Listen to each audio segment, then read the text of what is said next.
Your attention, please.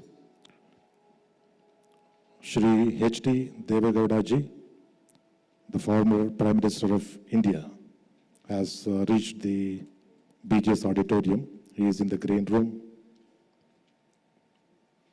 The Vice President is expected to reach here in just a few minutes.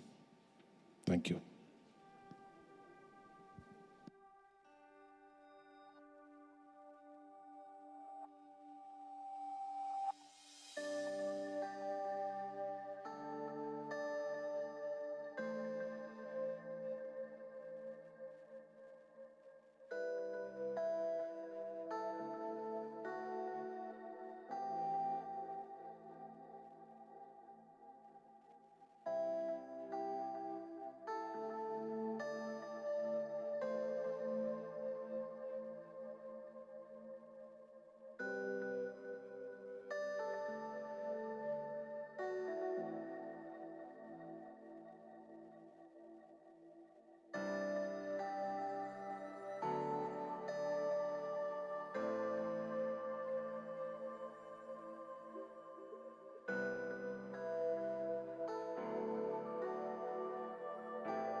Your kind attention, please.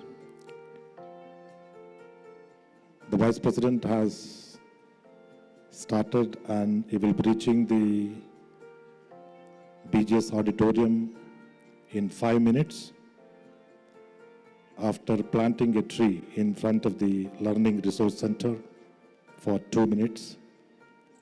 He'll be coming directly onto the dais. Thank you.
Request all the students, parents, all the guests to be in your seats.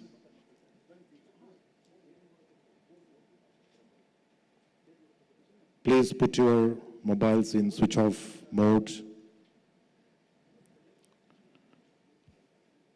When the dignitaries come onto the dais, please stand up and welcome them with a big round of applause.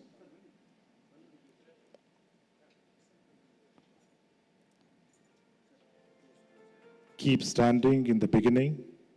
There's going to be national anthem both in the beginning of the program and at the end of the program.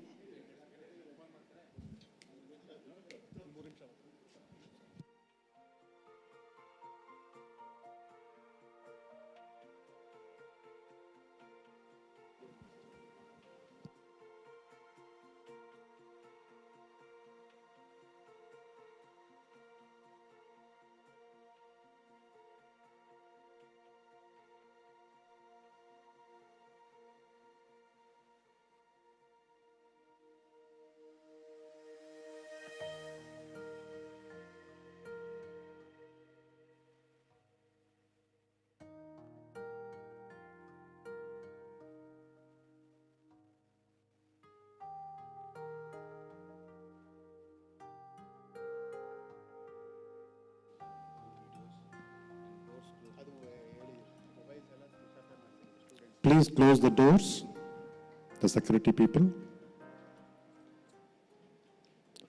No movement of anybody during the course of the program.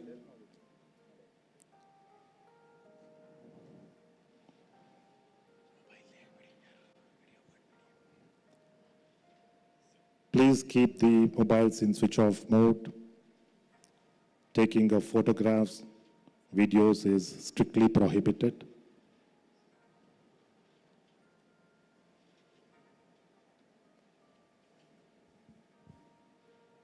Thank you for your great patience, and we expect good cooperation from you people. Thank you.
Honorable Vice President is just in front of the BJS auditorium. He is expected to reach the dais in just 2-3 minutes. Thank you.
Jai Shri Gurudev. A very good afternoon to one and all. We are your hosts this afternoon. I am Dr. Gayatri Brahmandam. And I am Dr. Dikshita K. Iyer. Please note that the national anthem will be played now. We request you to remain standing for the same.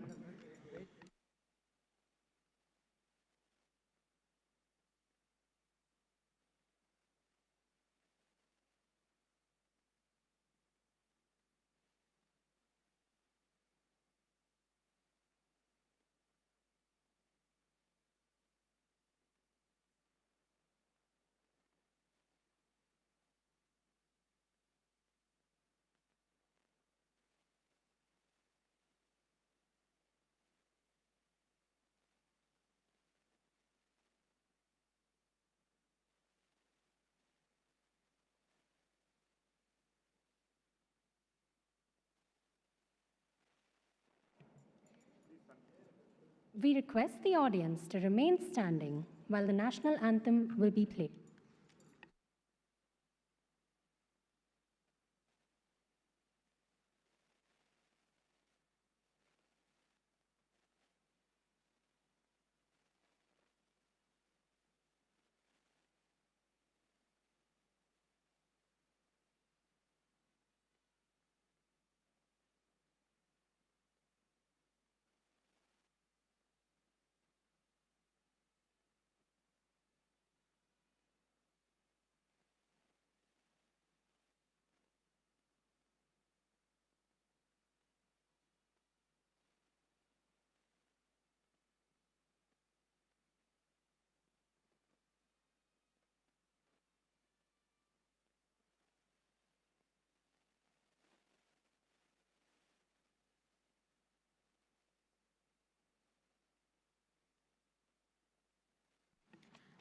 Please be seated.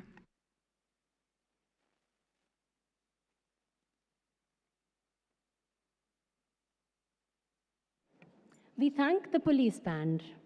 We now request Paramapuja Mahaswamiji, along with the Honorable Vice President of India and all the eminent guests of honor, to inaugurate the event by lighting the ceremonious lamp.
We now request Dr. M.A. Shekhar, Vice Chancellor, Adichunchanagiri University, a man of many laurels, to welcome the gathering.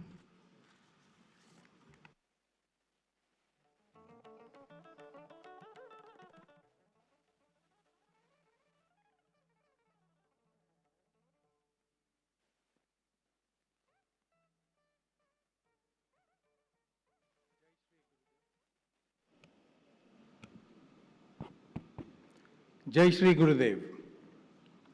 Seeking the blessings of the Kshetra Deva, Shri Kala Bhairaveshwara Swami, and offering our pranams to the divine soul of Paramapujya Jagadguru Shri Shri Shri Dr. Balagangadhanatha Mahaswami Ji, and humble pranams to Paramapujya Jagadguru Shri Shri Shri Dr. Nirmalanandanatha Mahaswami Ji. It's my pleasant duty and honor to extend a warm welcome to all to Samvada, an auspicious event to induct the first-year MBBS students to the annals of Adichunchanagiri Institute of Medical Sciences, AIMS, BGS Medical College and Hospital, BGS MCH, the constituent colleges of Adichunchanagiri University, ACU. Shri Adichunchanagiri Mahasamsthanamat, with a rich legacy of 1,800 years, is spreading the essence of spiritualism and establish universal brotherhood and global peace. Shri Adichunchanagiri Shikshana Trust, SAST, is having over 50 years of experience in shaping the socio-cultural and educational landscape, sponsored the formation of ACU in 2018 with the objectives of integrating modern higher education with traditional values and fostering a vibrant, holistic learning environment. Situated in rural heartlands, ACU is committed to deliver quality education, including medical education, and quality healthcare services. I respectfully welcome Shri Shri Shri Dr. Nirmalanandanatha Mahaswami Ji, the 72nd Pontiff of Shri Adichunchanagiri Mahasamsthana and the Honorable Chancellor of ACU.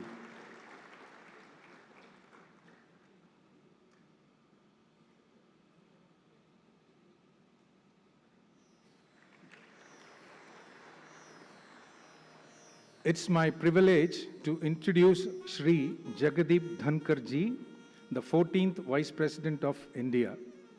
Hailing from Kitana, Rajasthan, Shri Dhankar Ji is a distinguished legal expert and senior advocate specializing in constitutional and international arbitration. His political journey began in 1989 as a Lok Sabha member and the Union Minister, and he has also served in the Rajasthan Legislative Assembly. As Governor of West Bengal from 2019 to 2022, he demonstrated exemplary leadership. Elected as Vice President in 2022, he continues to serve our nation with distinction and dedication.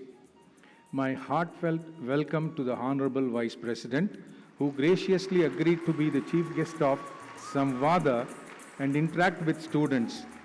And my ardent welcome to Srimati Dr. Sudesh Dhankar. I request Paramapujya Guruji to felicitate them.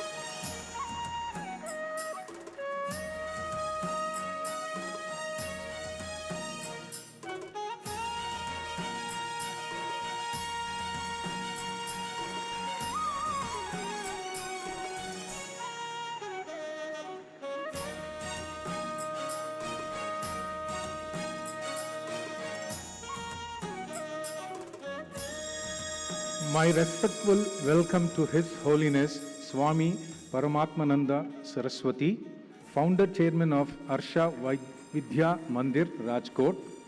I request Parama Pujya Guruji to felicitate Pujya Swamiji.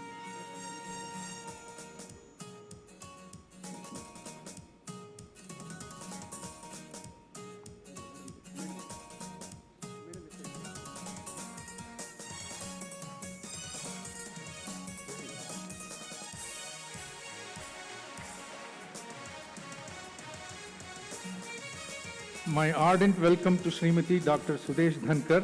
I request the Vice President to do the honors.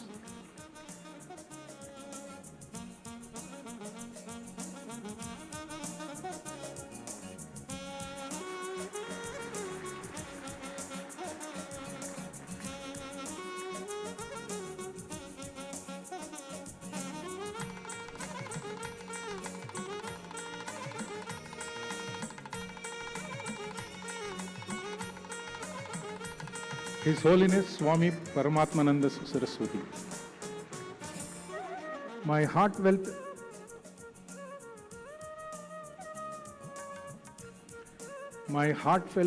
welcome to the respected former Prime Minister of India, Shri H.D. Deve Gowda ji, who is gracing the occasion.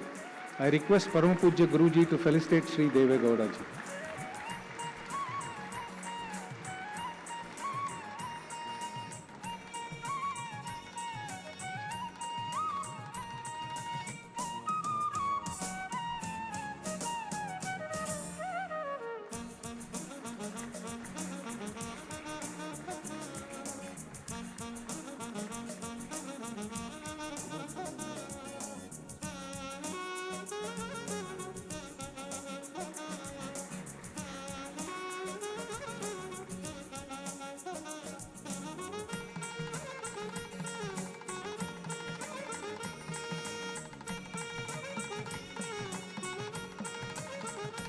My warm welcome to Dr. Sujata Rathod ji, Director of Medical Education, Government of Karnataka. A special heartfelt and respectful welcome to the parents gathered here. Your support is invaluable as we embark on this educational journey of your wards. Welcome, ladies and gentlemen. A warm welcome to Shri D. Devaraj ji, respected trustee, and a warm welcome to the honorable members of Board of Governors, Board of Management, Academic Council of the University. I extend a warm welcome to the officers of the Vice President's Secretariat, Government of India, Deputy Commissioner and Superintendent of Police of Mandya District, and all the Karnataka government officials who have graced the occasion. My warm welcome to Dr. C.K. Subbaraya, Registrar of Adichunchanagiri University, Dr. M.G. Shivaramu, Principal AIMS, Dr. K.S. Gangadhara, Principal BGS MCH, and all the esteemed officers of ACU, Deans, Principals, teaching and non-teaching faculty of ACU. My heartfelt welcome to the adorable students who are being inducted today. And my respectful welcome to Shri Shekhar Swamiji. Welcome, sir. A warm welcome to the members of the press and media. Your presence is crucial in sharing this event and achievements of our university to the community at large. Finally, it's my proud privilege to again welcome our esteemed guests and our new MBBS students. Jai Shri Gurudev.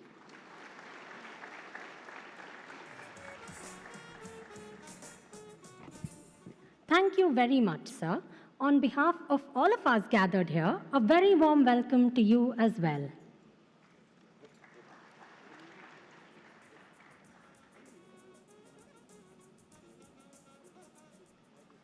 We now request Shri H.D. Deve Gowda sir, former Prime Minister, Government of India, and an exemplary leader to address the gathering.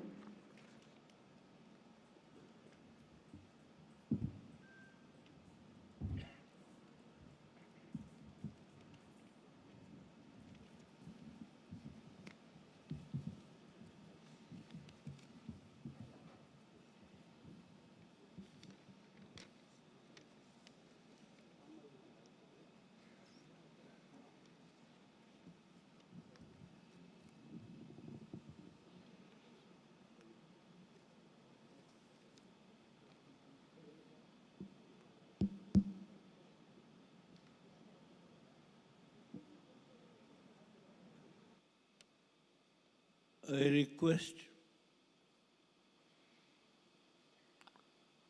the Honorable Vice President of India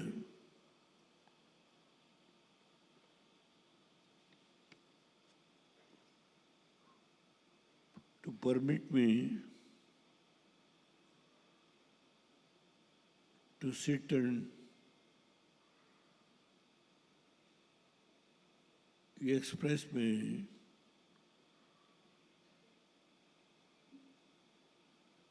feelings, what I have today in this Samvada conference. Sir,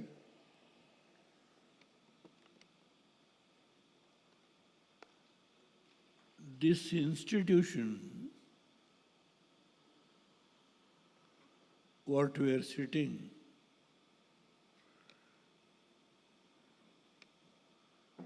this auditorium,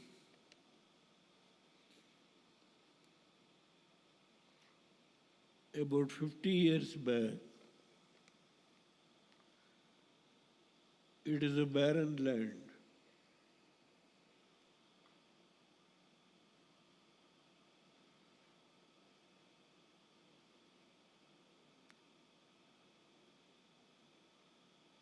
A great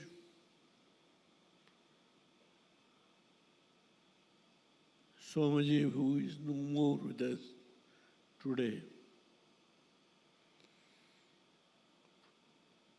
Dr. Balagangadhar Swamiji,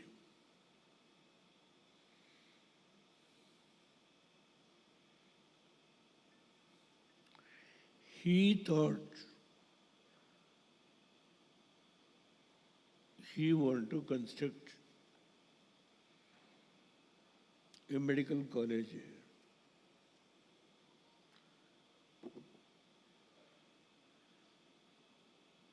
I deferred. No, it's a barren land. Why you are thinking to construct a medical college here? Absolutely barren land. Even drinking water was a problem.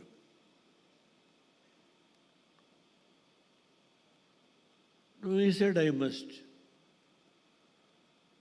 My whole approach is to see that the rural area must be developed. That is his concern. Because if I mention my community, nobody should feel. I am not going to criticize the other communities. Sir, Your Excellency, we are all farmers. We are tillers of the soil. I myself was a tiller.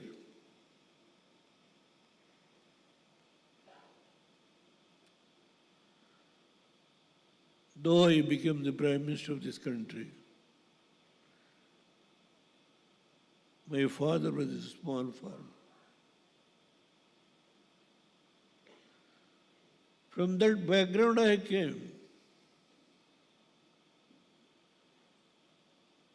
I know the entire concern, the great soul, Bal Gangadhar Swamiji.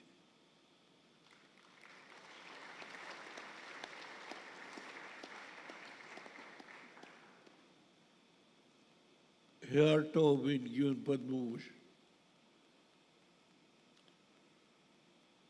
But ultimately in those days, we were unable to influence the union government.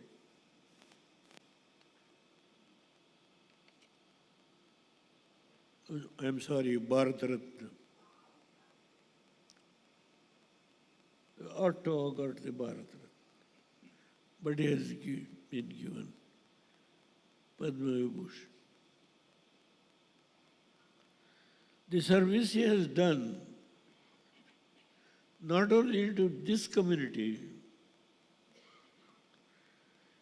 he thought of uplifting the other oppressed, suppressed, scheduled caste.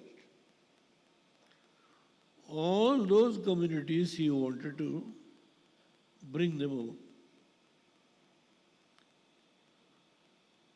And he created in those communities a religious leader so that they could stand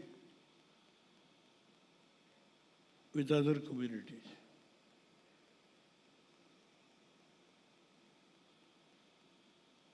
That was his approach.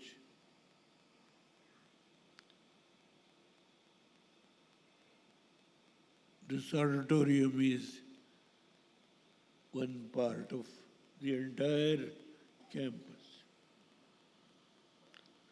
Sir, I am proud. You have come to participate in this Samvada Karikram. Our another junior Swamiji who is sitting there, he is looking after that Bhargangadharna Swamiji, BGS hospital, and there is medical college. He is sitting there. I know the entire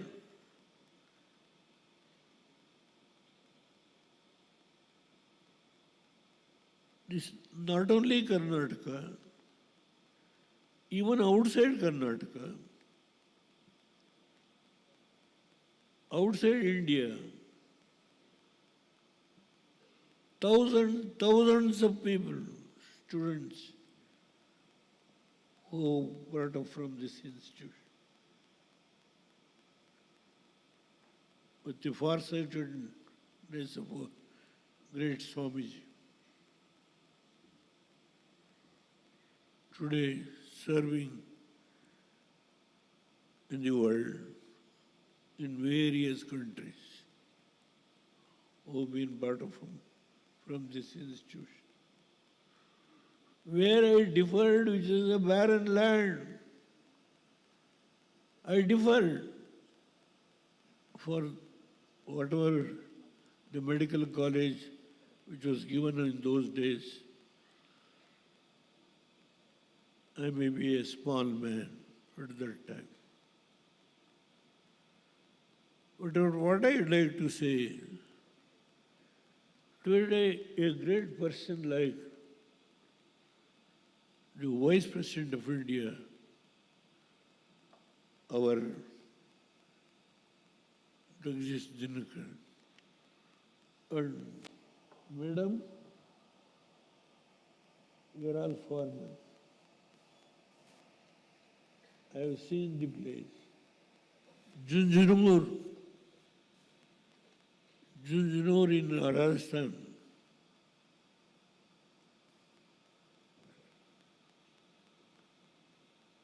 One minister who was in my government, Shesha, he requested me, the Jats of Rajasthan, the Vakaliyas of Karnataka, we are all one. Sir, you as Prime Minister, please help us. I went there, I saw the condition. I took a decision to give them as backward class. At the same time, Uttar Pradesh, Haridwar, the Jats were fighting, but they are rich. I was unable to cooperate. But here I saw the condition. Please understand. I was there hardly 10 months, 20 days.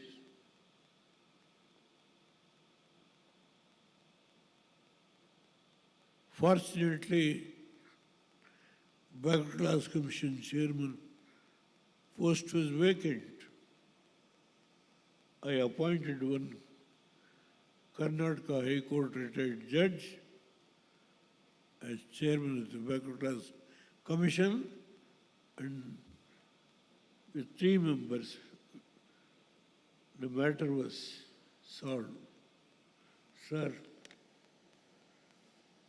I am supremely happy. Supremely happy. You have come.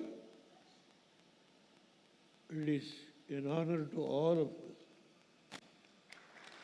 Honor to all of us. You are a farmer. You fought for the upliftment of the farmer community in Rajasthan, in Supreme Court, as a senior advocate. I can't forget all those days. My time is limited. It is hardly 1 hour time. Our Swamiji has to speak. Today, our late Balganga Swamiji, with his farsightedness,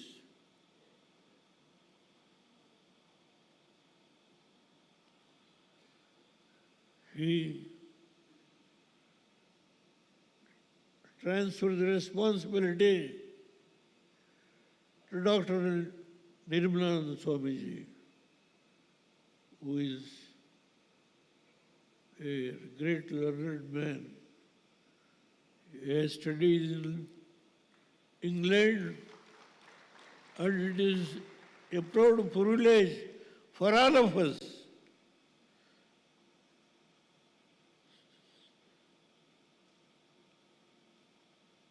He is in between me and our great national leader, the Vice President of India, Swamiji, is sitting in between we two. Sir, I am proud of. Now, another very close associate, Paramanandaji Swamiji, sitting on the other side. And Mr. Shekhar, the governor, I'm sorry, Vice Chancellor. Madam, who is the doctor, this institution, Suresh, Sadesh, Sudesh.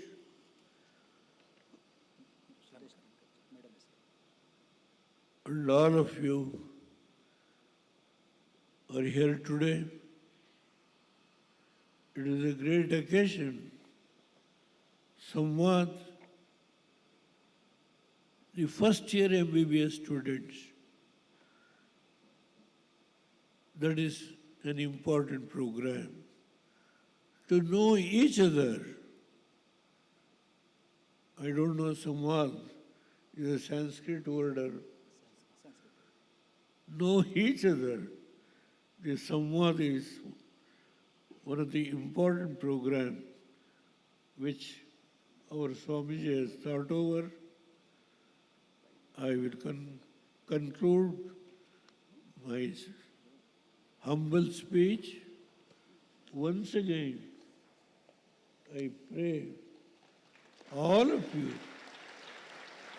to pay respect to our great leader, the Vice President of India, and we should honor him. It is a great occasion and very, very simple, an honest man. He worried as the Vice President of India how the country is moving forward with so much of disturbance in both the houses, Rajya Sabha and Lok Sabha. He worried so much. Where we are going, what Mahatma Gandhi has brought freedom for this country. Whether we are really concerned to see that the democracy, what has been brought by so many leaders with Mahatma Gandhi, are we in a position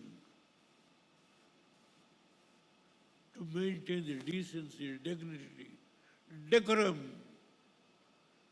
in both the House of Rajya Sabha and Lok Sabha? He is worried so much, sir. I can understand the way in which things are going on. Only your tolerance, your patience, your patience, your farsightedness is one of the great success. To see that the House, with whatever may be the disturbance, will continue the proceedings in the House. Sir, I am grateful you have come to this institution. It is a great privilege for me to welcome on behalf of our Swamiji. I welcome you and I'm so happy. And let the Samvada Karikram start. These words, thank you, every one of you. Jai Hind.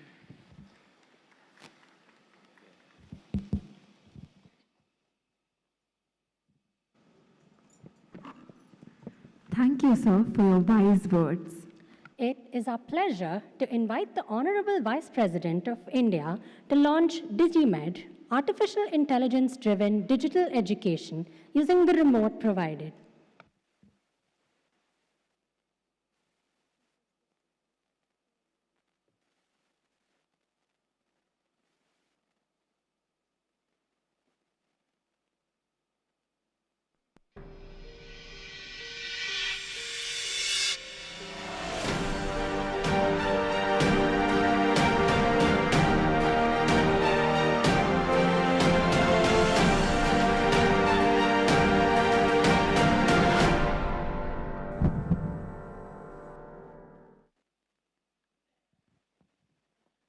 Technological advancements are transforming the medical and healthcare industries. Innovations such as artificial intelligence, extended reality, health monitoring devices, portable diagnostic tools, digital therapeutics, and robotics are set to play a vital role in the future of medicine. On the path to becoming a transdisciplinary university, Adichunchanagiri University is integrating digital literacy into its medical curriculum through the new DigiMed initiative. The Power of Medical Education for the Future initiative to prepare future doctors for this evolving landscape. Thanks to the Honorable Vice President of India for launching DigiMed.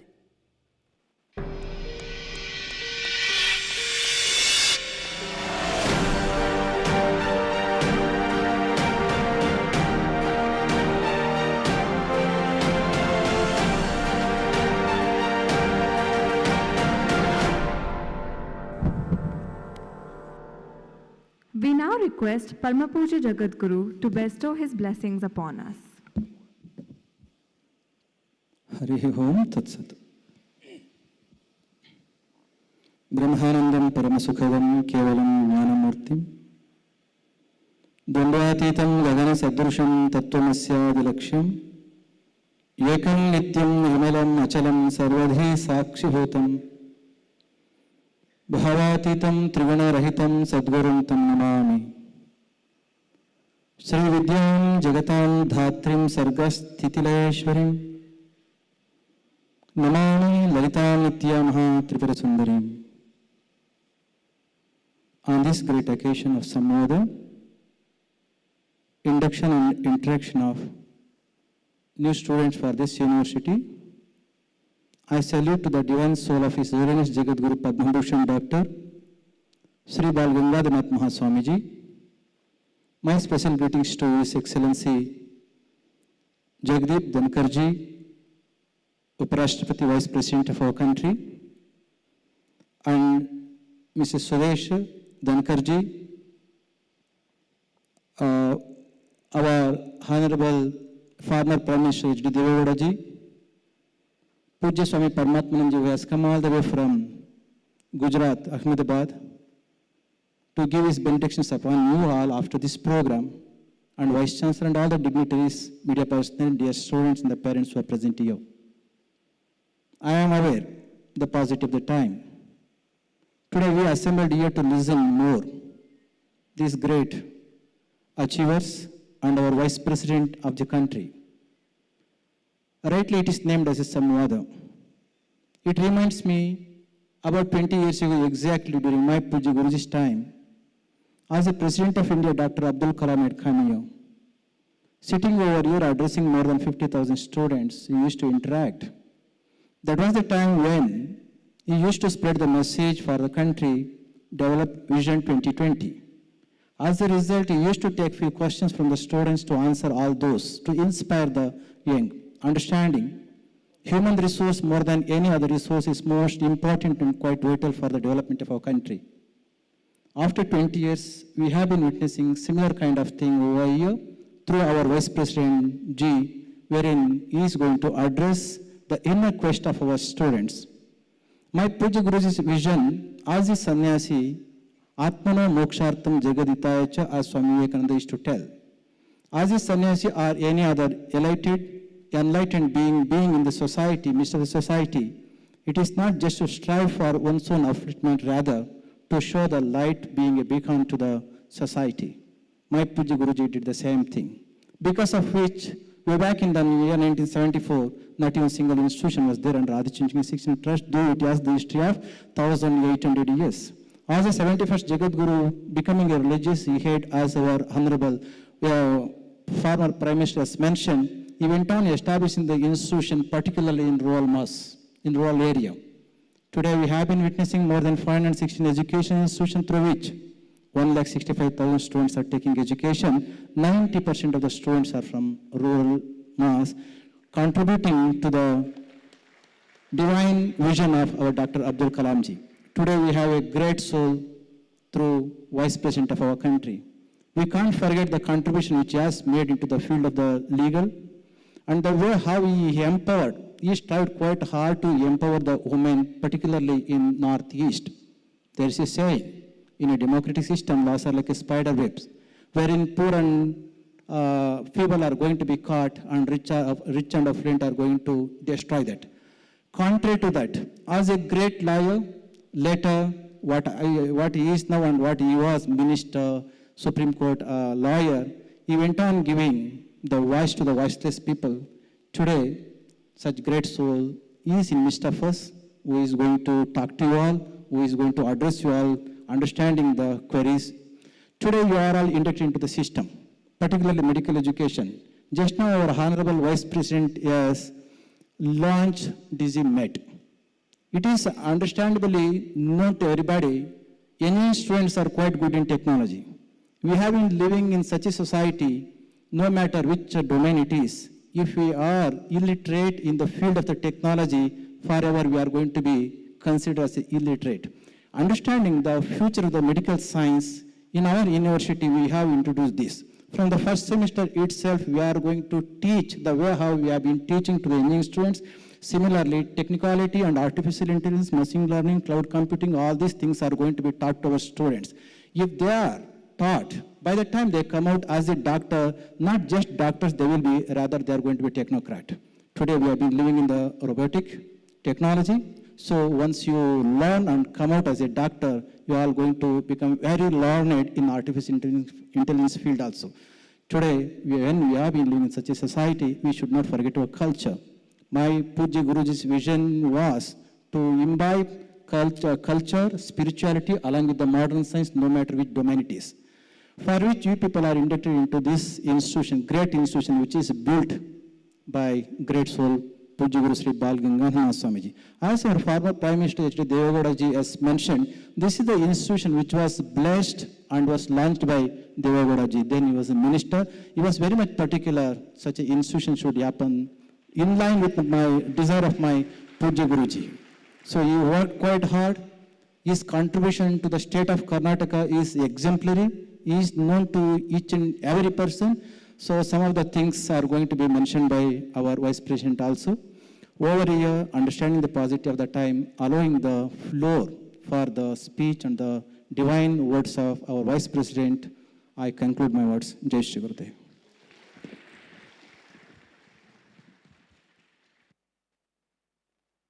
Thank you, Swamiji. We now request the Honorable Vice President of India to take the stage.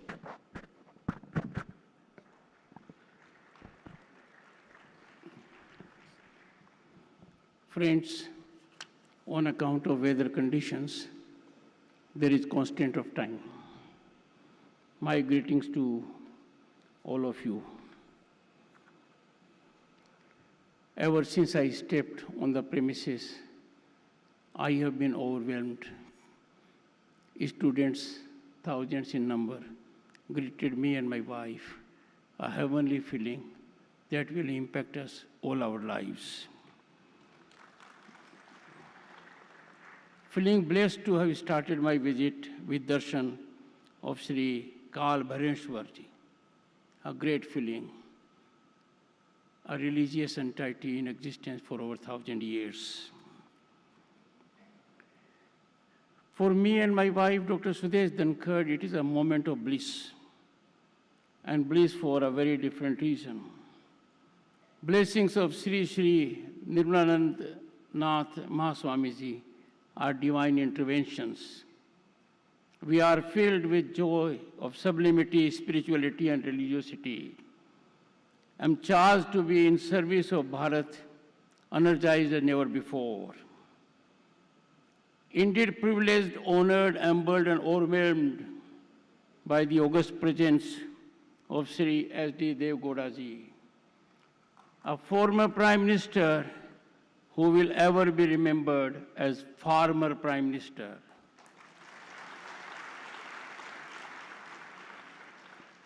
Farmer resides in his heart and rural development emanates from his thoughts. Even at this age, where I have the great blessed feeling of he being a member and I am in the chair, he has never missed an opportunity to raise issues related to farmers, the national welfare, and rural development. It is indeed a proud moment of my life, and I never imagined that I will be in the chair and we will have one of the greatest sons of Bharat in Sri S.D. Devegowda ji as member of the House. A rare privilege and honor that will etch my name in history beyond anything else. His blessings for me, my family, farmers, and the country are beyond words. I have no words to express gratitude for a noble soul like him. Even when I was a student, this name resonated in my ears, and I knew there was someone in Karnataka whose heart was bubbling for farmer welfare. As luck would have it, history has brought us together. only for him to bless me. Sir, I'm honored.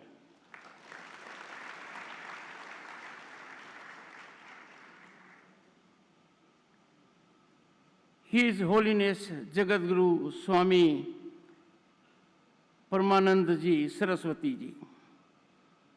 He has not had the occasion to address for paucity of time, but I know of him, a man of great commitment, spirituality, and dedication. His presence means a lot to us. Dr. M.A. Sekhar, Vice Chancellor, distinguished audience, paucity of time, I'm not naming, but there are many who can handhold me, who can guide me, who can mentor me. Your presence here is absolutely amazing for all of us. Aryanak means forest.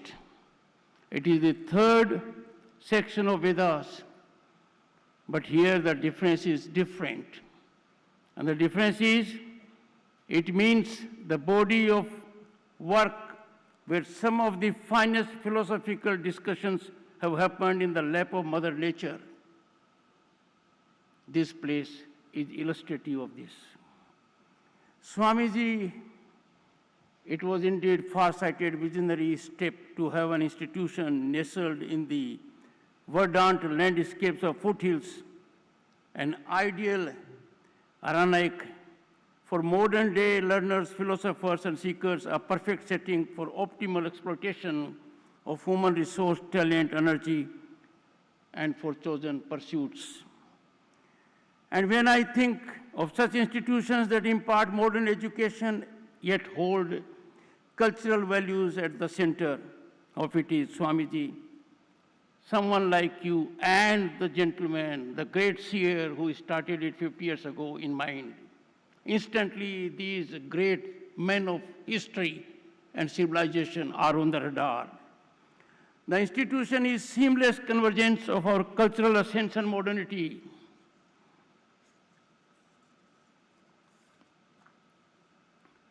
Mahaswamiji, with your illustrious credentials in engineering, philosophy, the institutional foundations are bound to be firmer day by day, spinally very strong. This institution is also an exemplification as to how our mandirs and much sustain culture, how these great institutions nurture societal values. These nerve centers act as epicenters for service to needy, challenged, vulnerable, marginalized. With 26 Sakha mats across the world and over 500 educational institutions under the Shri Adichunchanagiri Shikshasana Trust, including schools for the blind, for the deaf and dumb, this institution's service to the marginalized is exemplary. Indeed, a befitting response to critics of Sanatan Dharma. Friends, largely such institutions selflessly service society.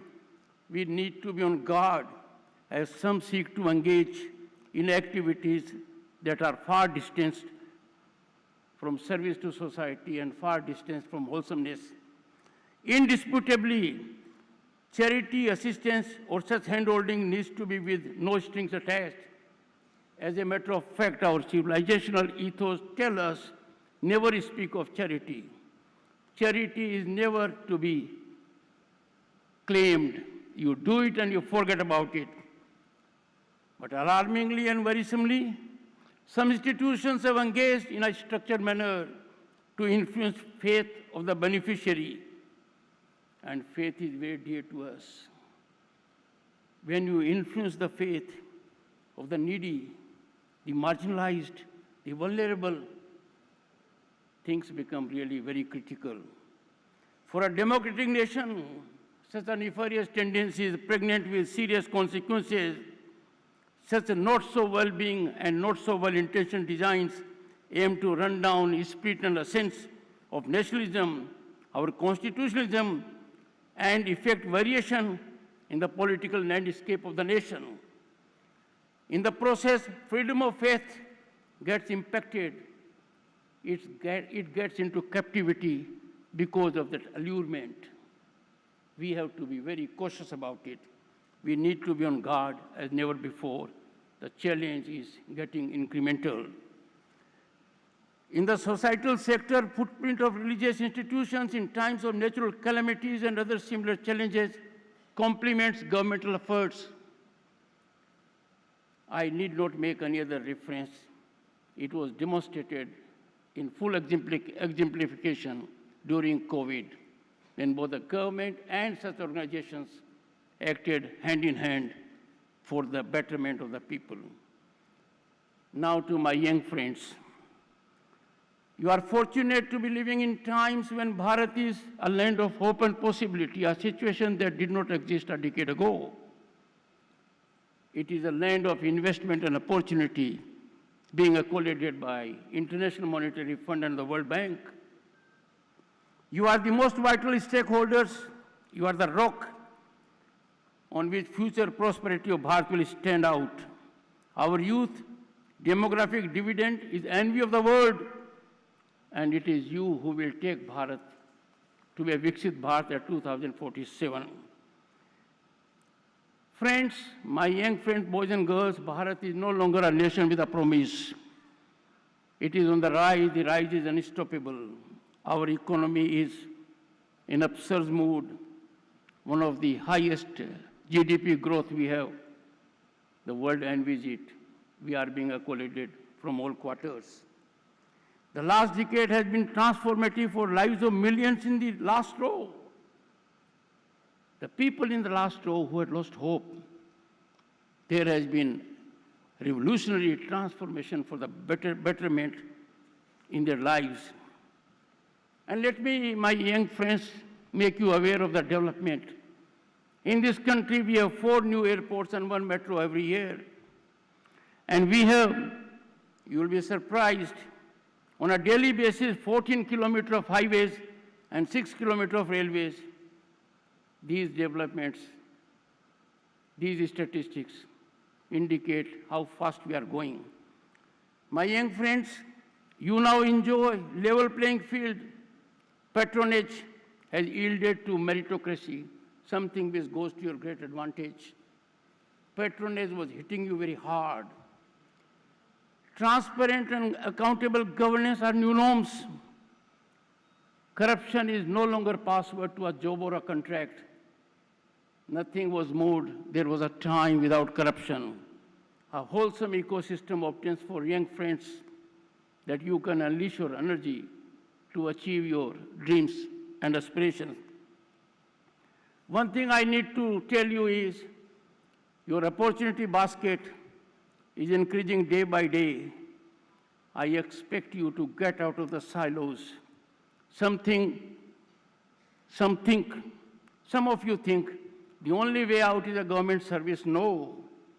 Look around and you'll find when India is rising on sea, on land, in sky and space, these are opportunities for you by way of blue economy or space economy. I have a word of caution for my young friends. There are elements in the country who engage extensively in dissemination of misinformation, disinformation. This dissemination is very injurious to national health. You as young people have to neutralize these tendencies that do not augur well for our nationalism, and I'm sure you will rise to the occasion. Our sages, our saints, and scriptures emanate a philosophy in inclusivity, welfare of all, and that is encapsulated in Vasudhaiva Kutumbakam and even motto of our G20. We are a nation that can give guidance to everyone and anyone on the planet what is inclusivity. Surely we don't need lessons in something we have lived through for more than 5,000 years. This philosophy alone is sustainable and makes for global peace and harmony, but some people have a different concept of inclusivity that is destructive of a sense of inclusivity. We have to be extremely cautious and careful. Discordant voices to the contrary need to gather their lessons from our civilizational essence. Friends, in today's era, you have seen more than I have seen, there is wide information exchange. There's a power of social media in everyone's hands. I implore you to use your education, intelligence to counter anti-national narratives, and you develop a culture that you always keep your nation above everything else. No interest, personal, political, or fiduciary, can be superimposed on our commitment to nation or nationalism. Please bear that in mind. Remember our scriptures, Janani Janam Bhumishwa, Swanga Dapi Gari Yeshi. Mother and motherland are superior to heaven. We must never forget it. I'm sure I do not need to impart lessons to people here. I have to take lessons from you on nationalism, and you students are in a wonderful institution to be epicenter of this big change. Keep always, my young friends, nation above everything else. Be ever wedded to nationalism. No personal or political gain should come over it. As I come close to it, let me remind you of what Dr. APJ Abdul Kalam, who visited this university over a decade ago, he said, dream, dream, dream, dreams transform into thoughts, and thoughts result in action, unquote. This message is more relevant today than ever before. This is in action in the country. The game is on. You have to be part of it. Dream big, for it is through your dreams and actions that the future of Bharat will be shaped. The path ahead is full of opportunities. Please grab them, seize them with courage, ambition, and a spirit of service to the nation. My young friends, as you stand on the threshold of a new chapter in your lives, let the spirit of Viksit Bharat guide you towards a future filled with purpose and impact. Nurture and pursue a goal. For what is life without a goal? That is much more than earning and spending. You have to rise much above that. Remember Swami Vivekananda's emphasis on persistence. I quote Swamiji, arise, awake, and stop not until the goal is reached, unquote. Keep always this in mind. Never fear failure. Never have fear of failure. Failure is a stepping stone to success. If a brilliant idea occurs to you in your mind, don't allow it to be parked in your mind. Please experiment with it, innovate. I want to leave you with one final thought.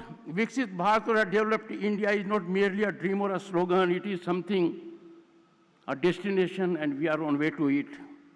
It is a yet that would require ahuti of offerings from millions of its young citizens. As you move ahead in life, think what my offering in this year can be. What is that I am doing for my country?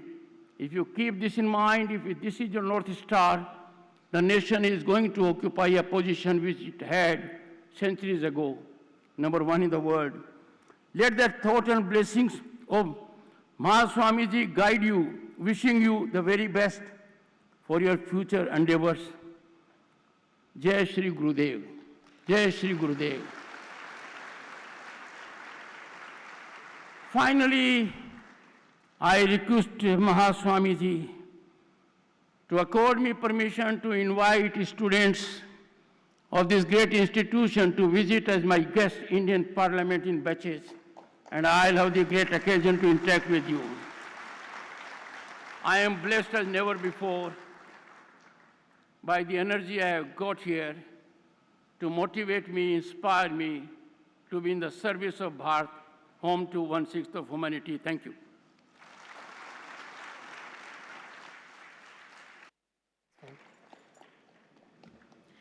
Thank you very much, sir, for gracing this occasion.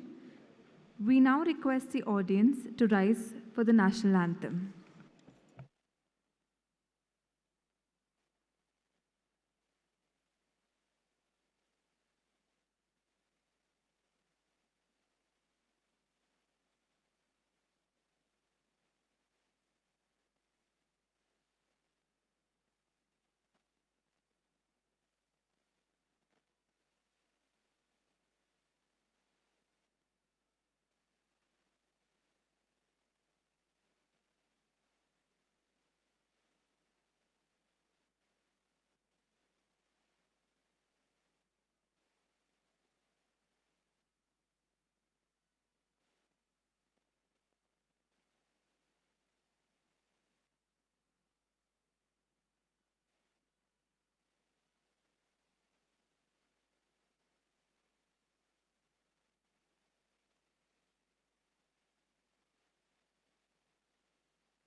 We request the audience to continue standing.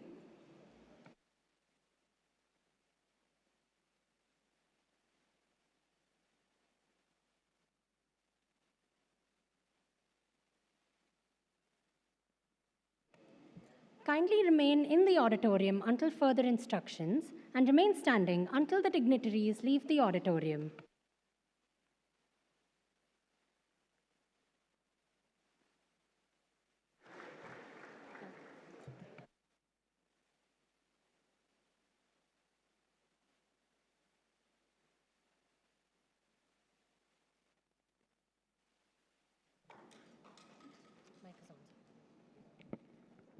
Yeah, please be standing.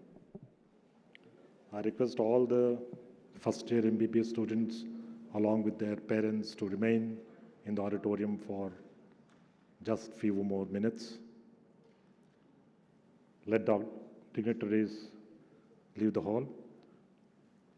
Pujya Swami Paramatmananda Saraswati Ji, Harsha Vidya Mandir. Now you can take your seats. Please sit down. All of you, please sit down. Please close the door, security people. All the parents, please remain in your seats. All the freshers, please remain in your seats. We have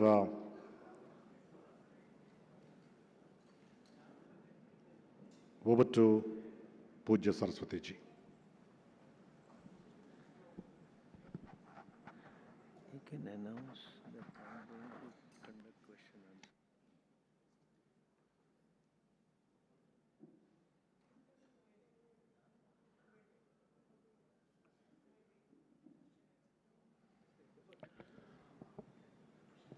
Some of our children from our school, the constituent colleges of Adichunchanagiri University, from the Faculty of Medicine, Pharmacy, Nursing, Engineering, Management, Technology, they will going to ask some questions. They have some queries. Pujya Swamiji will answer to those queries. So let us, can we start, Swamiji? Yeah. Yeah. So the first question is coming from the model, model. I'll read the question. Yeah, yes, Swamiji, yes, please. Om Namo Brahmadibhyo Brahma Vidya Sampradaya Kartrubhyo Vanshrushibhyo Mahadbhyo Namo Gurubhyah Sarvopaplavarahitah Pragnanaghanah Pratyagartho Brahmaivahamasmi Ishvaro Gururatmeti Murti Bheda Vibhagine Vyomavadvyaptadehaya Dakshinamurtaye Namaha Ajnanatimirandasya Gnananjanashalakaya Chakshurunmilitahiyena Tasmai Shri Gurave Namaha. Om.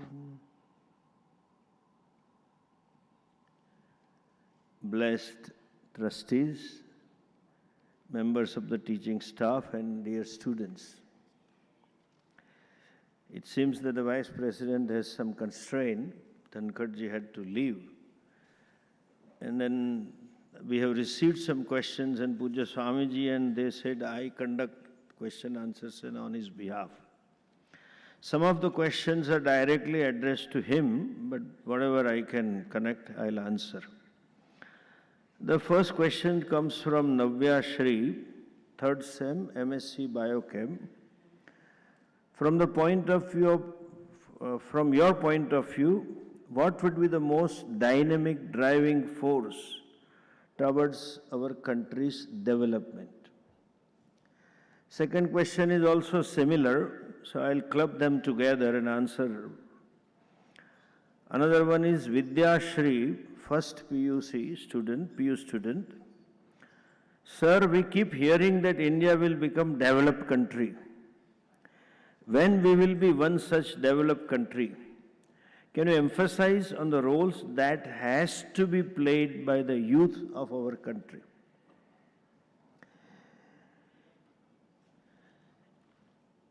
You see, first and the foremost requirement is only one. Every woman, when she conceives a baby and she delivers the baby first time, she doesn't know anything about child upbringing. Every mother is a best mother for every son or a daughter. You know why? She loves what she does. When you love something, commitment will be 100% on your behalf. Today, the person, our Prime Minister, who gave us this vision about developed country, is a one who is more than 100% in love with Mera Bharat. Bharat Mata is something for totally everything for him.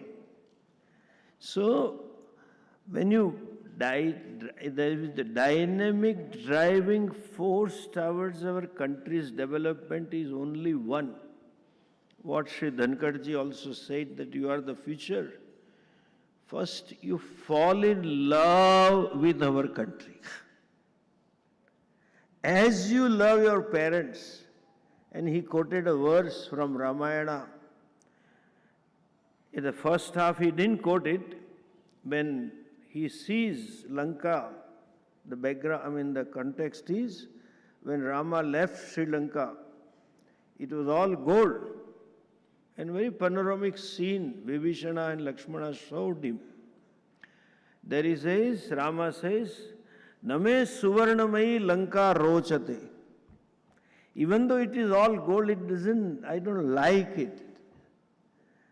Janani Janma Bhumischa Swargadapi Gariyasi. My motherland is much more than the heaven to me. If that love is there, country can be developed at the earliest. Here I would like to cite example of Israel. We got independence in August 5th, 1947. I happen to have gone there 4 or 5 times and I have invited them also. And 2 times on the president's invitation and once Babi, this Netanyahu, we were there with him for 2 days. And they got independence in May 48. All these recent developments in terms of AI and all other areas that you find originates from Israel. Every citizen of a Jew, I have met them across Europe, in US, in any continent, they always have a dream. I should have a home in Jerusalem on my motherland. That kind of love when they have for their motherland. Same way for Japan. The worst devastated country in the after Second World War was Japan. Some of the teachers might be knowing a famous book, Toto-chan, about the education. The schools were run in a railway compartment. They didn't have school buildings. But they love their land so much. And to inculcate that love for their land, the school children have a small plot of 5 yards or 10 yards. They have to grow the crop and have direct contact with their motherland. They don't even eat the rice that is imported. They want to eat. The rice is a staple food. I have to eat the rice that is produced here. If that kind of love that you have, country can be developed not in 47, in 27 also we can be developed country. That's the first and the foremost requirement.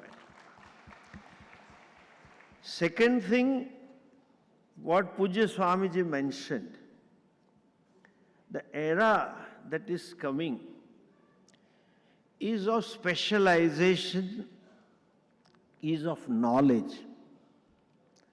I remember when I was young, we kept on hearing this typical proverb, बेटे पसीना गिरता है तब पैसे आता है. You require to sweat to earn money. And today, richest people never sweat. They are all in all air-conditioned office. It is all reverse. पसीना गिराने से पैसा नहीं आता है. पसीना गिराने को पैसा देना पड़ता है. It is called gym. The change. Whole world, there is a money for the knowledge. There is a money for invention. There is a money for technical thing. Software and computers are out now.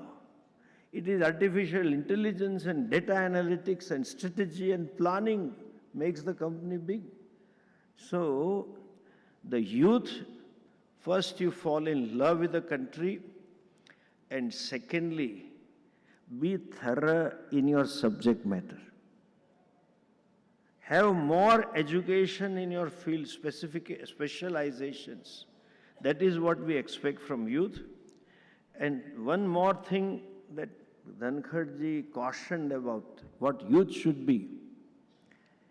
It's so unfortunate for our country. I have never come across anyone, I have visited in Japan or Israel or Europe or in France or Britain or in America, that there is nobody who works against their own country. We have, unfortunately, leaders, bloggers, and all kinds of people who want to break the country, what Dhankardji said. So be careful about the narratives, and you have to counter these narratives who tries to destroy our country. And second thing, which I find in modern youth, this is my addition, laziness and lousiness. It chalta hai.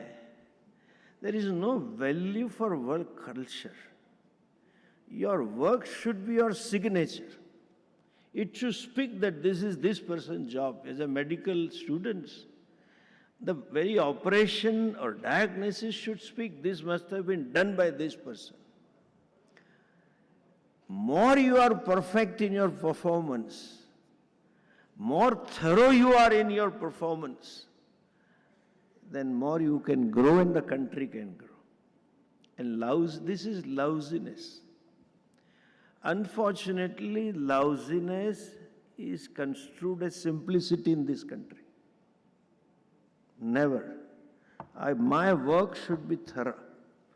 That kind of approach if you have, and of course, lack of laziness.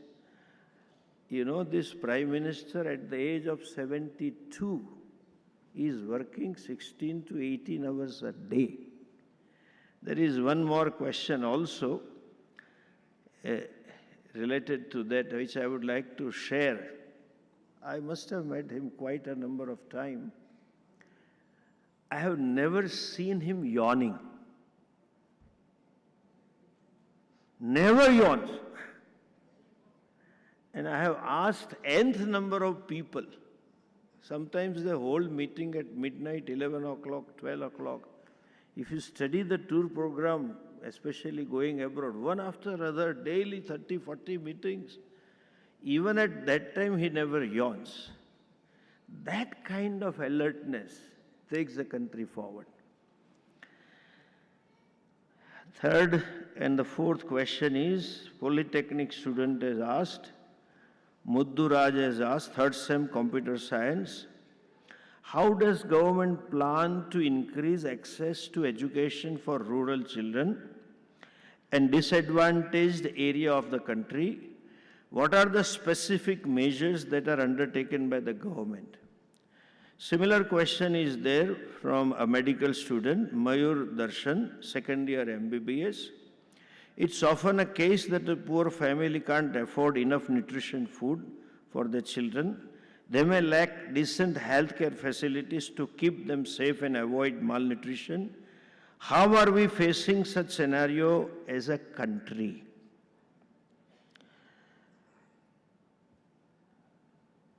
About this education, by the way, the constitution is concurrent.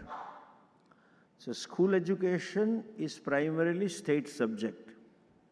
Higher education is primarily central subject. Since your subject is related to school, center has no much role, but they have given some basic direction, and center has given sort of white paper on it, and they are funding such scheme. It is called Prime Minister Education Care Programs. In these programs, they give financial support of 10 lakhs to the student for higher education. Boarding, lodging facilities, extra expenses are given. These schemes are there. For school education, per year, 20,000 rupees have been sanctioned by center to every state. Scholarships are given. And RTI is now implemented. The deprived children with reference to education can get admission into any school out of their quota. So these schemes are moving ahead. About the health care, again, center has directed all the states about it. The special, they have asked them to start 4 or 5 units. Special newborn care units, SNCU. Similarly, newborn stabilization units, Sishu Suraksha Karyakram, neonatal and childhood illness programs, home-based newborn babies care, all kinds of programs are there. Each state has their own scheme for such deprived students, where they provide necessary nourishment to a pregnant lady so that the baby is born healthy from the birth itself.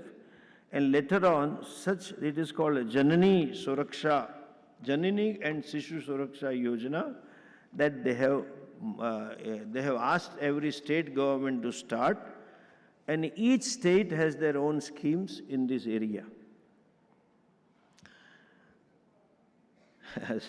Saumya Nagaraj Gowda has asked second SEM General MBA to Dhankadji. It doesn't, I can't answer, but I'll give a generic answer. Do you collaborate with others in decision making or prefer to make decisions independently? How do you see the art of collaboration important for this current generation? They are not contradictory, they are each supplementary. Every leader, even Narendra Modi or other, I have seen international leaders, they have a team of people. Leaders should be the best listener first. And you make independent decision. But they all have capacity to listen. As I say, Akbar was not great. He became great because of Navaratna. You have to have people specialized in their field, and always you have to have a good listening ears. One thing about Narendra Modi's success in Gujarat, and now also, every year he had a 3-day Chintan Shibir. Right at the level of DM, district magistrate, and all were asked to come out with a new schemes. We are public servant. They have to they have to suggest the scheme in PowerPoint. Whole day, from 9 a.m. to 5:30 p.m., he will sit on the last bench and keep listening. No, for 3 days. Whole day, not a single word, and he will keep making notes. And then he will take independent decision that this is the scheme, this is what to be implemented, and he himself will improvise those schemes. So leader, the growth of a leader is not his own efforts. The growth of the team is a leader's growth. So when you grow further, you will be leading as a director in an institution. You have to have collaboration with the team. Another question, MCH medical student. Almost daily you might be interacting with Honorable Prime Minister. I don't know who told him. Every day Prime Minister interacting with the Vice President, I don't think so. Shri Narendra Modi ji, what does Prime Minister suggest about technology in medical education? That I cannot answer. But recently, Mr. Bill Gates had been to India, and Prime Minister had a one-to-one meeting, and there he told to Bill Gates that I am going to create, they are working on the scheme, 1 lakh Arogya Mandir and 1 lakh Shiksha Mandir. Using the technology, remote technology, they are going to connect the village people with the experts in the metros and diagnose and provide medicines. That kind of thing, he is working on it. Moreover, he wants to connect technology with all the hospitals, and they are working with Google and Bill Gates also. About what they interact, you may write to Dhankardji, or as he has invited to him to Delhi, you can ask him there. I don't know what he does. Engineering students, Manvitha Karyappa has 5th SEM Computer Science. Digital India is a flagship program of the Government of India with a vision to transform India into digitally empowered society and knowledge economy. The program was launched in July 1, 2015 by Honorable Prime Minister Narendra Modi ji. How is it changing the landscape of India and our living standard? Originally, the Digital India was envisioned on with 9 broad objectives in mind. And if I read the 9 objectives, you will know it is working. First of all, one objective was to enhance broadband highways. So that is also government is doing, and now Bharat Sarkar is coming up with 6G, you know that. As well as at all public places that digital technology is available. More so, second objective was universal access to mobile connectivity by Digital India. That also you can see even sabjiwalas are connected on digitally. Third is public internet access program. That is going slow because it is quite often misused. But our Reliance has so many towers at certain places, you get free Wi-Fi.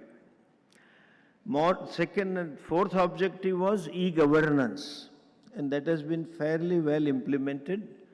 Our district magistrate was here and he would be the better person to tell you. At the same time, e-Kranti also was planned in education and healthcare. Third, another objective was information for all, and that is available now through digital. Electronics manufacturing, that also have started. I think you may be knowing India is the second largest manufacturer of mobile phone. Apple is coming to India. Ratan Tata had made a deal with Apple CEO, and they are going to start a new unit over here. To create IT jobs, that was also objective of Digital India, and they have created IT jobs. For your information, countries which were close to foreigners like Japan and Israel and etc., our IT guys are leading there. Even Germany, they invite our IT guys, and it's so clear now, some of the leading IT firms in US are headed by Indians. So that objective is fulfilled. And early harvest and early disaster programs. India has the latest disaster management digital system. They can tell you about how much rain and what manner and what time that will come. And what in Gujarat when it came, there was not a single human or animal casualty. Home Ministry advises them in advance. So to avoid disaster, we have the best system in the world. At the same time, for harvesting also, digital technology has been implemented in various programs. So Digital India is fairly getting successful across the world, across India. And last but not the least, it is not simply digital, it is changing the culture. Dhankardji, what he just mentioned, without corruption nothing was done. You would be shocked to know. Now, since digital banking system is introduced, during G20, I was in some of the team, some of the foreign ministers of the Europe said, we are not so advanced. You might be knowing, they developed certain program which had 140 languages. Government did so much of logistic. So many countries, heads and foreign minister had come. Who will stay in which hotel? How many staff? Which taxiwala will attend to them? And you can't have interpreter for French and Portuguese and Spain and German and Russian and all that. They developed the program and they asked every taxiwala, every waiter of the 5-star hotel to download it.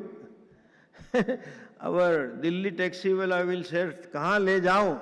That fellow will answer in French and he will listen in Hindi. And in Delhi, they were shocked because our chaiwalas and sabjiwalas are taking digital payments. You know how much economy has changed, black money has changed.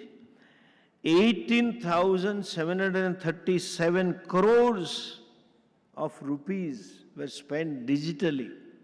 This is increased from 2,071 crore in 2017-18 to 2022-23, it is 18 crores. And when you have to pay digitally, it becomes transparent. That change has taken place. Even if you download PM Namo app, you just upload one picture or just upload one sentence. In 1957, if Narendra Bhai has met somebody, that picture would be there. The digital kranti is taking place and it is fairly successful and it is growing in leaps and bounds.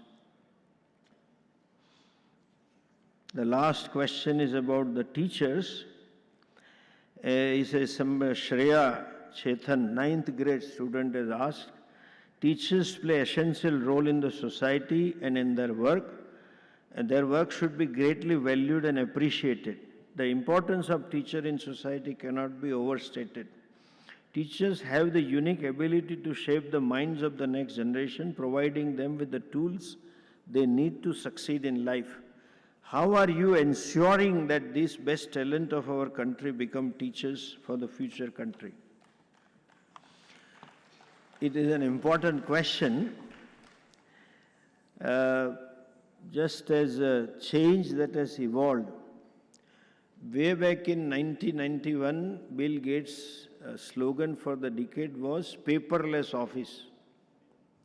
And in 2001, he gave a slogan, officeless office.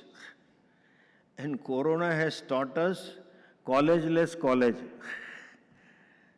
So there are few schools I know, they are coming up where teacher is no more, it's a facilitator. You can learn things through software. But very important sentence this Shreya has mentioned, because they provide them with the tools they need to succeed in life. Success is not only the hard skill. You may be thorough in your subject matter, but in 90s a new concept was introduced by Harvard professor Daniel Goleman and another professor from this San Francisco University, Professor Gotaman. They call it emotional quotient or emotional intelligence. IQ plays only and only 25% role in a success of a person. EQ contributes to up to 70 to 75%. And that skill, in terms of values, in terms of attitude, in terms of how I look at the world, And more than that, in terms of how I handle my mind. Mind is the worst culprit, human mind. All dejections and frustrations and sadness and all these are our creation. Stress is also our creation. There is no stress in the world outside. Listen the sentence carefully. There is no problem and no crisis in life.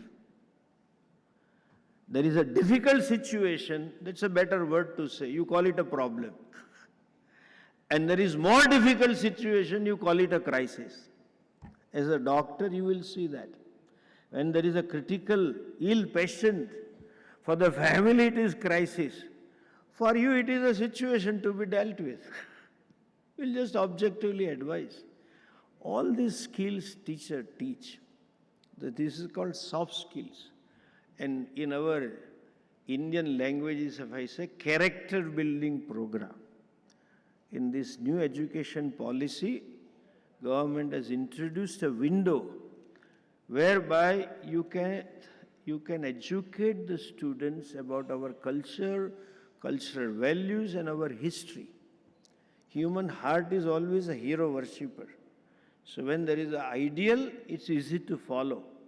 So it is necessary to know our heroes. And that also window government has provided.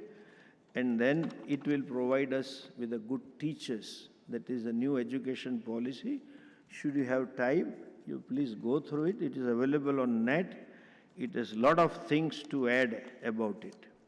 With this, all the questions are over. Namaste. Thank you.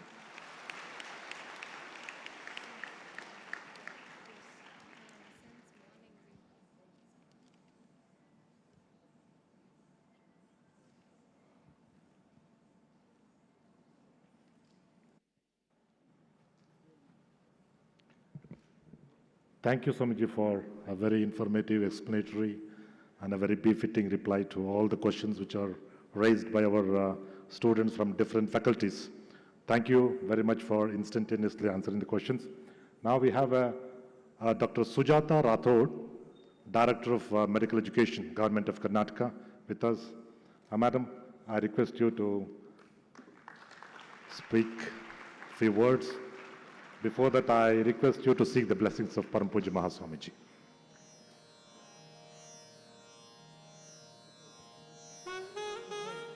Okay. Dr. E.S.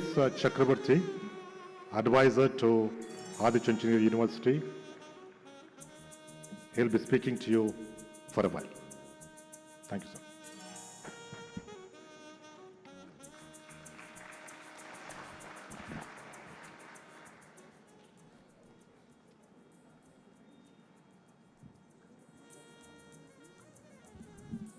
Jai Shri Gurudev.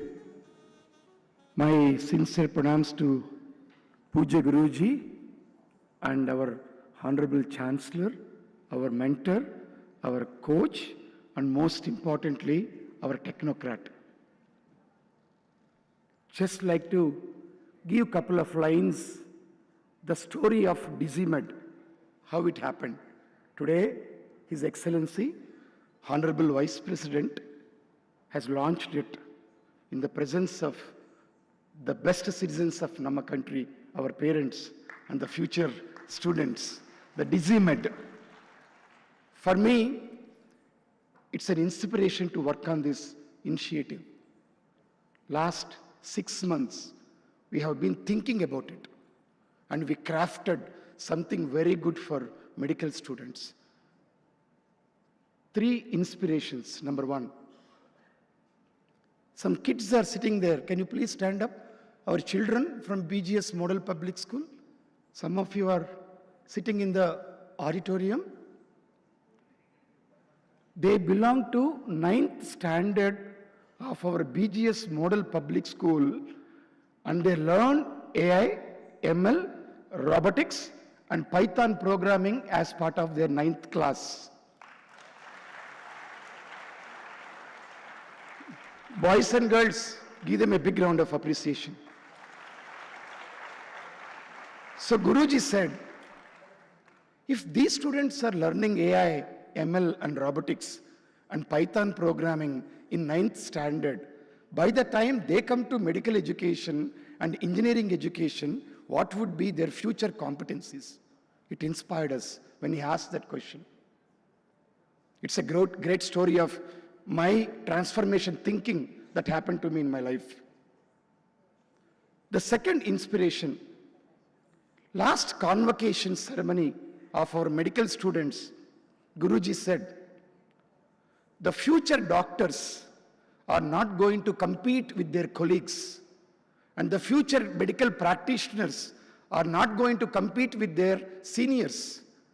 And of course, in a lighter note, he mentioned, the current medical generation is not going to compete with doctors with gray hair or no hair, but the current generation is going to compete with machines in medical industry driven by AI and ML. Can you believe what a thought process the Chancellor does showcased on the day? So when he said that, Vice Chancellor called me, Shekhar sir, and said, of course, along with Register sir, what can we do to take this thought forward for our next batch of medical students? Of course, first two inspirations came from Puja Guruji, but third inspiration is, I'm a great fan of James Bond. James Bond, starting from Moonraker, used to give technology in every movie. He spoke about biometrics when world doesn't even know about biometrics. He spoke about autonomous car when 1.5 decades back. He spoke about small machines, n number of technologies. They dream and they showcase on the 70 screen. But trust me, after 5 years, 6 years, that technology came into reality. So why can't we have our students start dreaming about technology for their future? With all these things together, as a transdisciplinary university, this is the only university I can think of which is going to club engineering education and medical education to offer a certification in digital medicine to make you competent for the future. The architect of thinking is Chancellor, and the architect of action is Vice Chancellor, and the future of this is Dr. M.G. Shivaramu, your Dean and Principal of Medical Education. Very lucky to have him. And Dr. Shobha, who is the Dean and Principal of our Engineering Education. These leaders are going to drive, and I'm very sure why my daughters joined, both of my daughters joined medical education 4 years back, 2 years back. They should have joined this year to start DigiMed education. That is the future of medical education. Jai Shri Gurudev.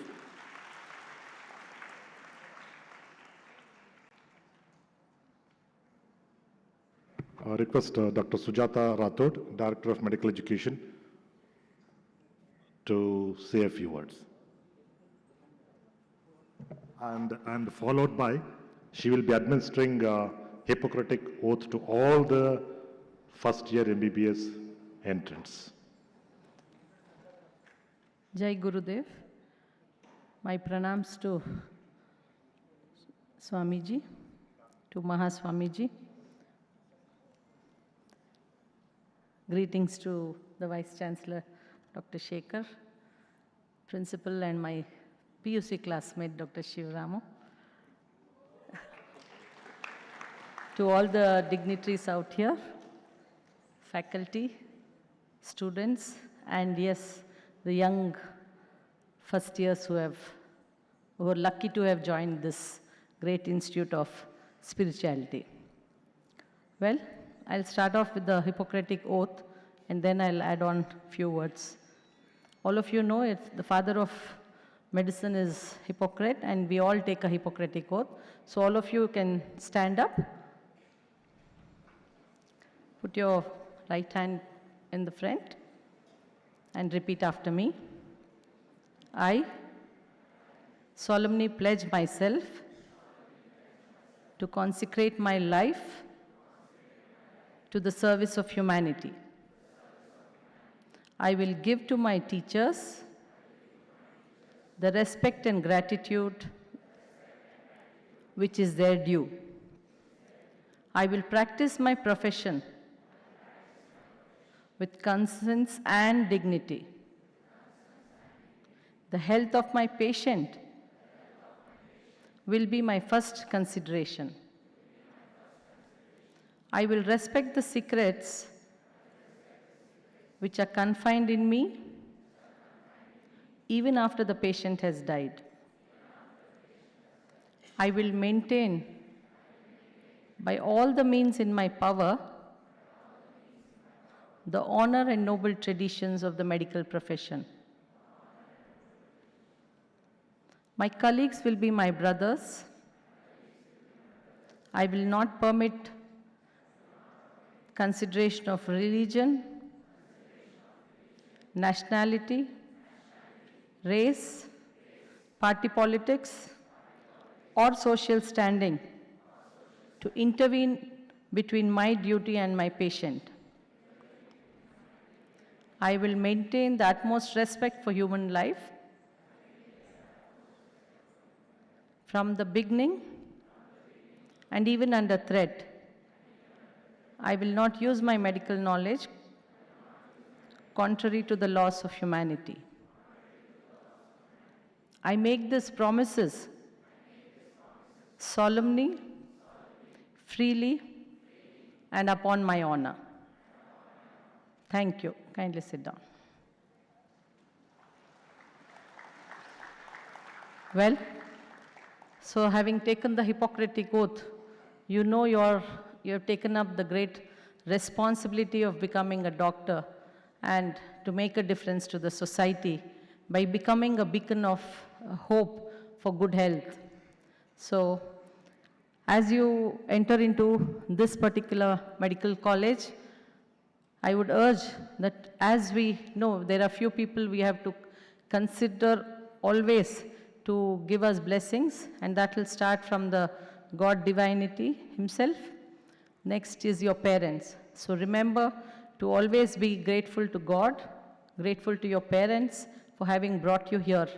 And the next person you shall show your respect, as we have spoken in a Hippocratic oath, shall be your teachers, who will mold you into finesse and give you the skills and the various skills and the techniques which will endure you to be refined products to go out into the society and serve the common man.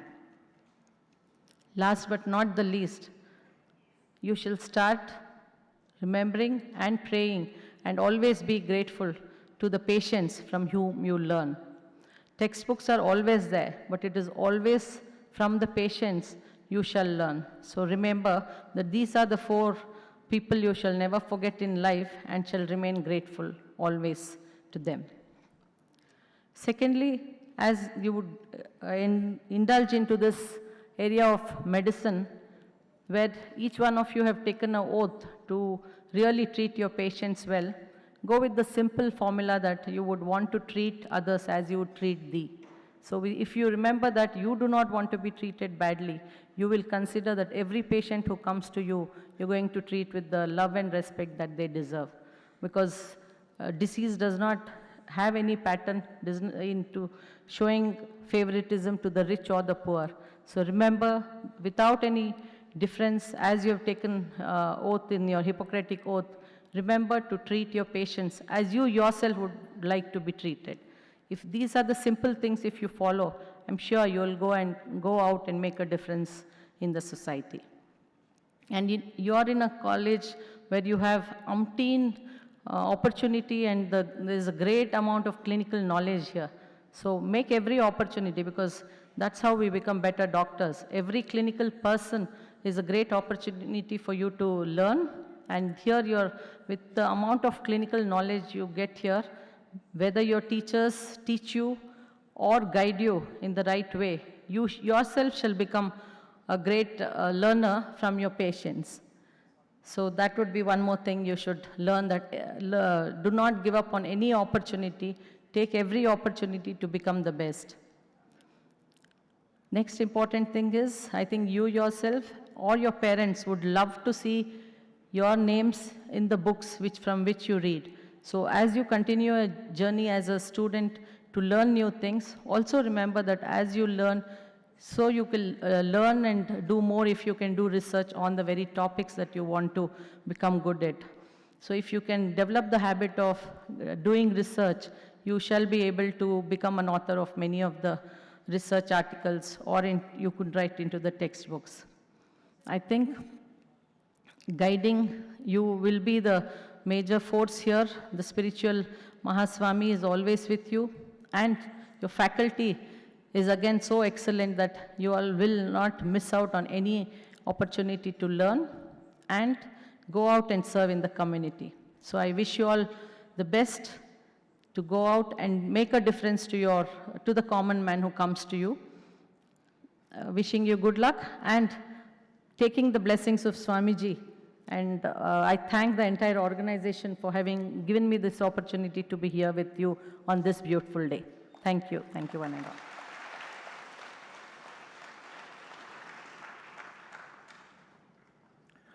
Thank you, Dr. Sujata Rathod, Madam, for your encouraging words to the young graduates, and also the Hippocratic Oath, administering the Hippocratic Oath to the first year MBBS entrance. This program is quite special for the simple reason that two medical college students, first year students, are participating in a single induction program under one umbrella, Adichunchanagiri umbrella. One from Adichunchanagiri Institute of Medical Sciences, and which is 38-year-old institution, a very proven institution. And another one, we have very young persons here, the first batch at BGS Medical College and Hospital, Nagaruru, Bangalore. Very, very special occasion for you people. Very special occasion for us also, because this is the first batch at Nagaruru. You should be proud, your parents should be proud, and you have put in a lot of hard work to reach this stage, wherein you have entered into a professional course, that to a medical profession, supposed to be a noble profession, and whatever ways you have taken to get entry into the medical profession, whether through government quota or private quota or management quota, once you are into the profession, medical profession, under Adichunchanagiri University, under our medical colleges, you are all same. You are students. You are our own students. And you will grow leaps and bounds in the next few years to come, which you will realize. You will blossom into a perfect medical professionals, not only medical professionals, a perfect individuals and good citizens of this country. BGS Medical College and Hospital, we call it as a wonder that has happened in the last 6 months under Adichunchanagiri University. The decision was taken in the month of November 2023, and now we have a college at Nagaruru with full-fledged infrastructural facilities, full faculty, and a complete 635-bedded working hospital. So, under the leadership of our Honorable Chancellor, Param Pujya Mahaswamiji, and the able leadership starting from the Chancellor to Vice Chancellor and the beautiful, well-knit organizational structure, definitely you will going to become the best doctors the society needs for. Having said this, I request the principal of BGS Medical College and Hospital, Dr. Gangadhar, who has taken the reins of BGS MCH, who was also working at Adichunchanagiri Institute of Medical Sciences as professor and head of the Department of ENT earlier, and he has done many roles in government and private setups, and is steering BGS MCH in the right direction. I request him to address you people and also propose vote of thanks in the end. Following that, I'm sure, since morning, all of you are a little bit, held up because of the presence of Vice President. We'll have one 3 minutes dance program, or our students are waiting. After the vote of thanks, all will ally to the front seats, and we'll have a 3 minutes dance program. And with that, we conclude today's program. I request Dr. Gangadhar, sir. Jai Shri Gurudev. Today it's a very unique program. We were supposed to have our induction program at Nagrur day before yesterday, but Honorable Chancellor suggested, since we come under one university, let's have that at Vijayanagar, and it has come out wonderfully today. So we are coming to the end of this wonderful program. It's my duty to deliver vote of thanks. First of all, I wholeheartedly thank our constant source of inspiration, supporting personality, Honorable Chancellor Shri Dr. Nirmalanatha Mahaswamiji. On behalf of ACU family, I also thank Jagadguru Swami Paramanathananda Saraswati ji, who has gave a wonderful talk and answered all the questions of Samvada. I also thank Dr. B.L. Sujata Rathod, who administered Hippocratic oath with a few words of advice.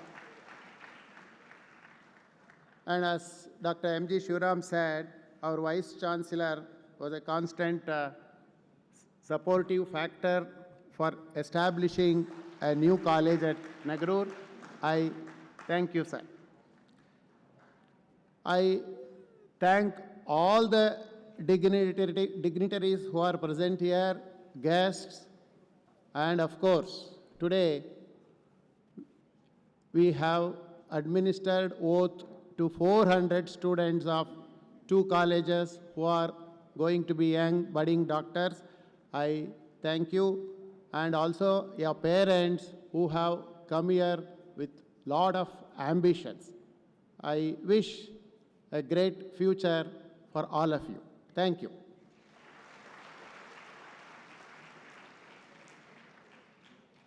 We have many dignitaries amongst us today. Lot of dignitaries, BOG members, BOM members, academic council members, BOS chairpersons, members, everybody. Very important person in the first row. Sir Devra sir, our trustee of Shri Adichunchanagiri Shikshana Trust, please come on to the stage and seek the blessings of Param Pujya Swamiji, please.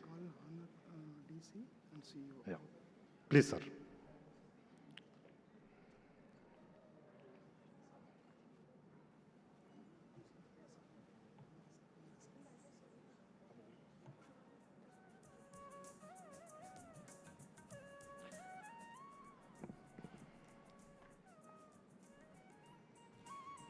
And we have respected District Commissioner, Deputy Commissioner of Mandya District, Dr. Kumara. Please come onto the stage, sir, and seek the blessings of Mahaswamiji. The CEO of Mandya District,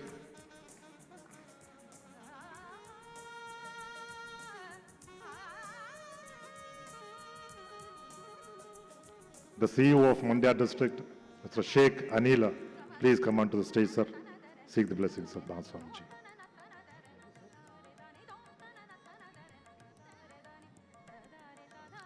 It's been a fantastic coordination between the various government agencies today. The police administration, district administration, fire, security, intelligence, everyone was worked so well, making this program a grand success. And please remember that you people, the first year MBBS graduates, MBBS entrants, you are entering into a university which has been awarded with A+ NAC accreditation, which shows that already a great degree of quality is being maintained, both in terms of medical education and also healthcare services provided by our hospitals. So you should be lucky to be in a NAC A+ Adichunchanagiri University. Sir, Dr. Rajkumar Khatri, sir, please come on to the stage. Good evening, everybody. I think I want to state one thing here. You're one of the luckiest batches, and you happen to be the 50th year batch after the Guruji's coronation. You're the luckiest batch, and keep yourself flying high, committed to your profession. This 5 years is something what you should skill yourself. I think the medical profession has got a little on a wrong footing, saying that the MBBS doctors, they're not skilled. There's something what, I think there is something what you have to commit yourself. When you do the 5 years of course of MBBS, every second of your life is going to shape your future. It's for you to skill yourself than somebody else skilling. There is teacher faculty. You should do the nurse's job, you should do the ward boy's job, understand how difficult or easy it is, skill yourself, and you'll be a very successful doctor. All the very best. I request Shri N.S. Ramagowda sir, please come onto the stage and seek the blessings of Param Guruji. And also Shri Prabhu sir, please come onto the stage, sir.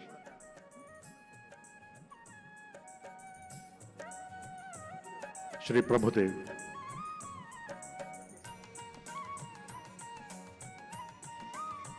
Chairman of the KPSC, please come onto the stage, sir.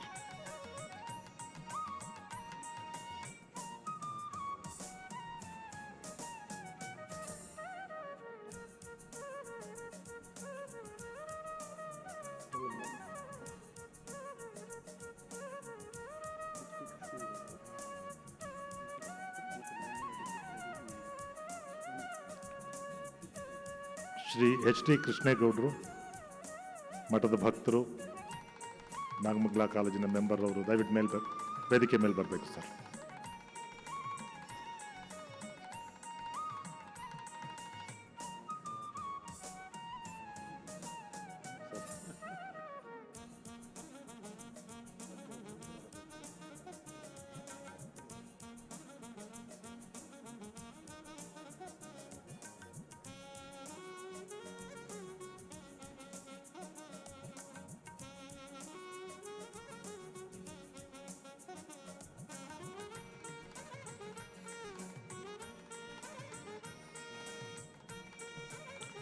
I request all the dignitaries to occupy the seats on the front row of the dais.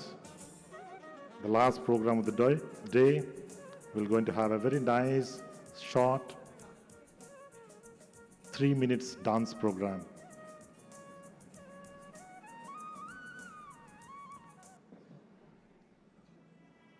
Clear the dais immediately.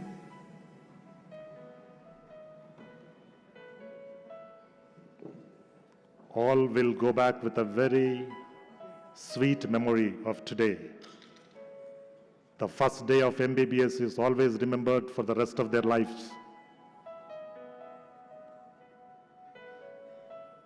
Very special occasion where the Vice President of India has participated in an induction program. Normally they participate in convocation ceremony, graduation ceremony.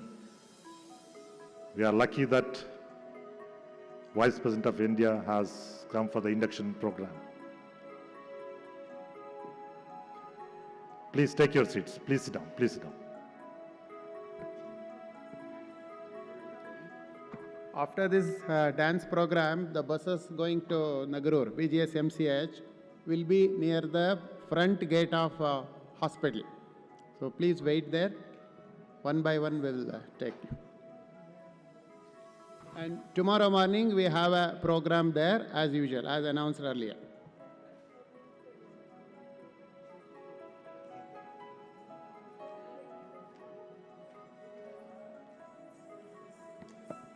Yeah, clear the dais. Dr. Sujata Rathore madam and myself, we were together at Marimalappa's PU College, Mysore, back in 81, 82, 83. We were doing well, Swamiji. Thank you, Dr. Sujata. Thank you. Thank you. Over to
कनककेयूरहारावळी कलितगम्भीरगौरगिरिशोभं सुशोभं कनककेयूरहारावळी कलितगम्भीरगौरगिरिशोभं सुशोभं कामारिभयभरितमूढमदकलिकलुषकन्तितमखण्ड प्रतापम् कामादिभयभरितमूढमदकलिकलुषकण्ठितमखण्ड प्रतापम् सनकसुकनारद पतञ्जलि पराशर मदङ्ग मुनिसङ्ग सल्लापम् सत्यपरमाब्जनयन प्रमुद मुक्तिकर तत्त्वमसि नित्यनिगमादिस्वरूपं श्रीविघ्नराजं भजे श्रीविघ्नराजं भजे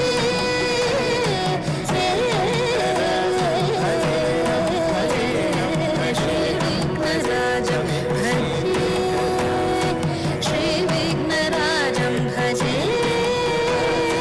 श्रीविघ्नराजं भजे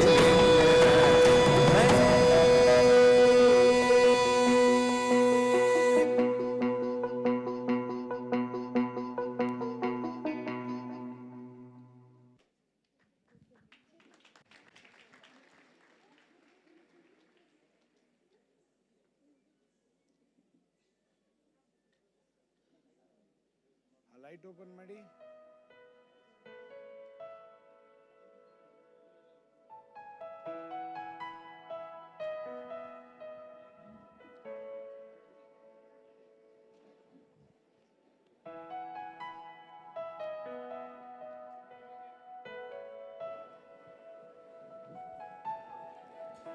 Students, please give the bites.